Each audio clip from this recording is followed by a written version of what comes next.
गुन्हेगारी जगताचा अचूक वेध घेणारी डायरी म्हणजेच क्राईम डायरी। नमस्कार, मी Sayali. Crime diary news channel मध्ये आपले स्वागत आहे। पाहूयात अशाच ताज्या बातम्या।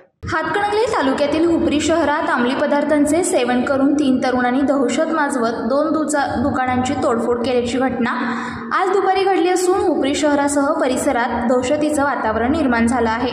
हुपरी रेंदाळ रस्त्यावर शेंडुरे महाविद्यालयाजवळ ऋत्विक संजय संगपाळ याच्या बंद सलून दुकानावर सशस्त्र हल्ला चढवत दुकानाचे शटर तोडून आतील साहित्याची मोठ्या प्रमाणात दगडाने तोडफोड करून दुकानातील 3500 रुपयांची रोख रक्कम लंपास केल्याची घटना घडली असून दुसरीकडे रेंदाळ येथील बिरदेवनगर परिसरात एका बंद किराणा दुकानावर सशस्त्र हल्ला करून दुकानाच्या शटरवर धारदार शस्त्राने वार केल्याची घटना घडली आहे। तर सलून व्यावसायिक ऋत्विक संजय संगपाळ याच्या घरात घुसून घरातील महिलांना शिवीगाळ करत ठार मारण्याची धमकी दिली। त्यानंतर आर्यन जाधव राहणार रेंदाळ या तरुणाला घरात घुसून मारहाण करत तेजस्विनी जाधव या महिलेवर धारदार शस्त्र उगारत जीवे मारण्याची धमकी देऊन फरार झाले आहेत। या घटनेची माहिती मिळताच हुपरी पोलीस घटनास्थळी धाव घेत आरोपींचा पाठलाग केला, मात्र आरोपींनी पोलिसांच्या हातावर तुरी ठेवत वाळवेकर नगर मार्गे औद्योगिक वसाहतीकडे फरार झाले।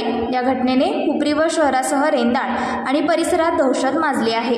आरोपी प्रथमेश जाधव, प्रेम खलसे, प्रथमेश पांढरे अशी संशयित तरुणांची नावे असून हुपरी पोलीस या तिघांचा शोध घेत आहेत। अशाच ताज्या बातम्या पाहण्यासाठी क्राईम डायरी न्यूज चॅनलला सबस्क्राइब करा, शेअर करा आणि कमेंट करा। धन्यवाद।